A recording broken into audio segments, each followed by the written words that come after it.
Imagine a world where anxiety, self-doubt, and emotional turmoil no longer dictate your life. A world where peace, joy, and unconditional love flow effortlessly, regardless of the challenges you face. This is the transformative vision at the heart of Don't Believe Everything You Think. Why Your Thinking is the Beginning and End of Suffering by Joseph Nguyen, a concise yet profound book that challenges us to rethink our relationship with our thoughts. Through a blend of timeless spiritual wisdom, practical mindfulness techniques, and accessible insights, Nguyen reveals that the root of all psychological suffering lies not in the events of our lives, but in the way we interpret them through our thinking. This narration takes you on a journey through Nguyen's philosophy, offering a path to inner freedom, emotional resilience, and a life of boundless possibility. At the core of Nguyen's message is a radical idea.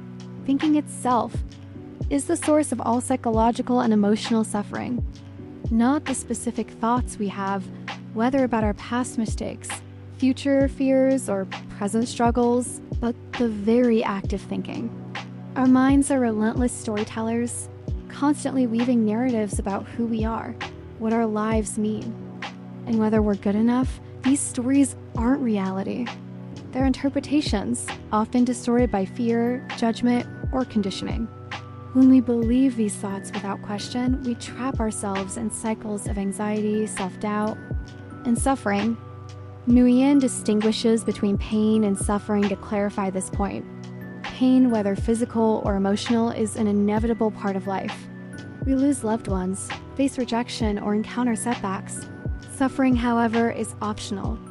It arises when we cling to thoughts that amplify our pain, such as, "This shouldn't have happened," or "I'll never be happy again." By learning to observe our thoughts rather than believing them, we can break free from suffering and experience life with greater ease. To illustrate this, Nguyen shares the parable of the empty boat, a story that encapsulates the book's philosophy. Picture a man rowing across a foggy lake, his mind focused on reaching the other side. Suddenly, another boat veers toward him, nearly causing a collision. Furious, he shouts at the other rower, cursing their carelessness. But as the fog clears, he sees the boat is empty, drifting aimlessly with no one at the helm. His anger vanishes, because there's no one to blame. Nguyen uses this to show that life's events are like the empty boat, neutral, without intent or meaning until we assign it. Our emotional reactions, anger, fear, or despair, stem from the stories we tell ourselves about what happens, not the events themselves. If someone cuts us off in traffic, we might think they're so rude and feel rage. But what if they're rushing to a hospital? Or what if, like the empty boat, the event carries no personal intent? By recognizing that our thoughts create the drama, we can choose to let go and respond with clarity instead of reactivity. Nguyen emphasizes that we are not our thoughts, emotions, or past experiences. Instead, we are the consciousness that observes them, a boundless awareness that exists beyond the mind's chatter. This awareness is our true self, a source of intuitive wisdom that remains untouched by life's ups and downs. Connecting with this deeper self allows us to enter a state of non-thinking, where we're fully present in the moment, unburdened by overanalysis or fear. Nguyen describes this state as a kind of flow, where life feels effortless, and we act from intuition, rather than mental struggle. He draws on examples from everyday life to make this relatable. Think of a time when you were so immersed in an activity, painting, dancing, or even a deep conversation, that time seemed to disappear. That's non-thinking, a state where the mind's constant narration quiets and you simply are.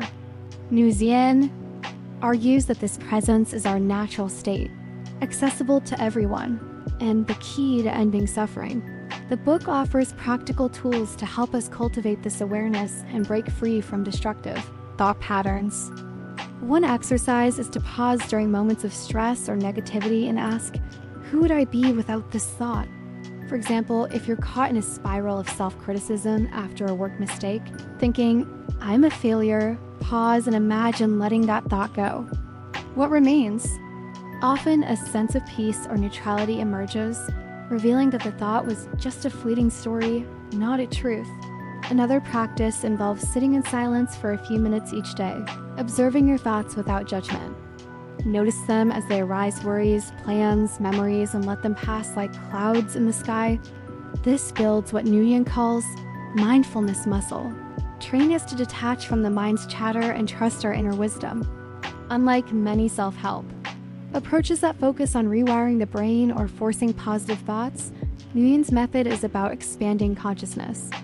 He argues this is a permanent solution, unlike temporary fixes like motivation or affirmations, which fade when challenges arise. Nguyen also challenges the belief that happiness depends on external achievements.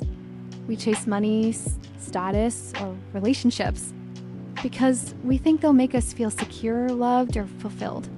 But Nguyen asserts that these feelings, love, joy, peace, are already within us, accessible in the present moment. For instance, consider the joy of a child playing with a simple toy. They're not chasing future goals or dwelling on past failures. They're fully present and joy flows naturally. Nguyen suggests we can reclaim this by letting go of thoughts that tie our worth to external outcomes. He reinforces this with spiritual wisdom, quoting Thich Nhat Hanh, "People have a hard time letting go of their suffering. Out of a fear of the unknown, they prefer suffering that is familiar." Nguyen adds that even in our darkest moments, grief, failure, or uncertainty, the light of awareness remains, offering the potential for peace. This universality makes the book's message powerful. No matter your past, your circumstances, or your mistakes, you can experience unconditional love and abundance right now. The book's brevity, 98 pages in its original form, makes it accessible. But some readers have critiqued it for feeling repetitive or lacking depth. Nguyen revisits concepts like the root cause of suffering and the power of non-thinking multiple times, which can feel redundant. One reviewer described it as more fluff than substance, suggesting the ideas could be condensed further. Others, however, praise its simplicity, noting that it's clear.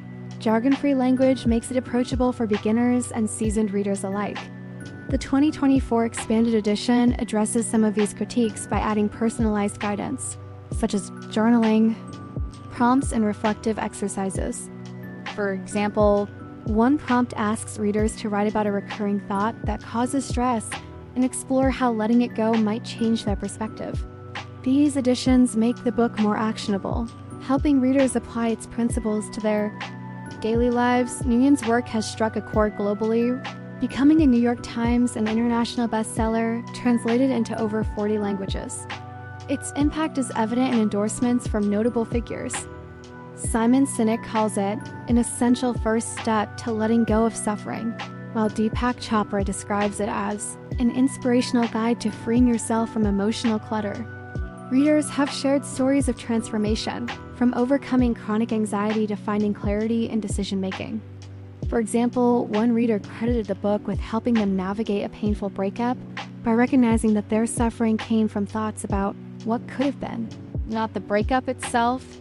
Another found it invaluable for managing work, stress, using the "who would I be without this thought" exercise to stay calm during high-pressure moments. The book also addresses common obstacles to applying its teachings. Nguyen acknowledges that letting go of thoughts can feel daunting, especially when we're conditioned to overthink or fear the unknown. He encourages embracing uncertainty, noting that our intuition, rooted in our deeper awareness, guides us better than our analytical mind. He shares a personal anecdote about leaving a high-paying job that felt unfulfilling. His mind screamed warnings about financial ruin, but by trusting his intuition, he found a path to greater purpose and peace. This resonates with readers facing life transitions, whether career changes, relationships, or personal growth. Nguyen's message is that we don't need to fix ourselves or chase external solutions.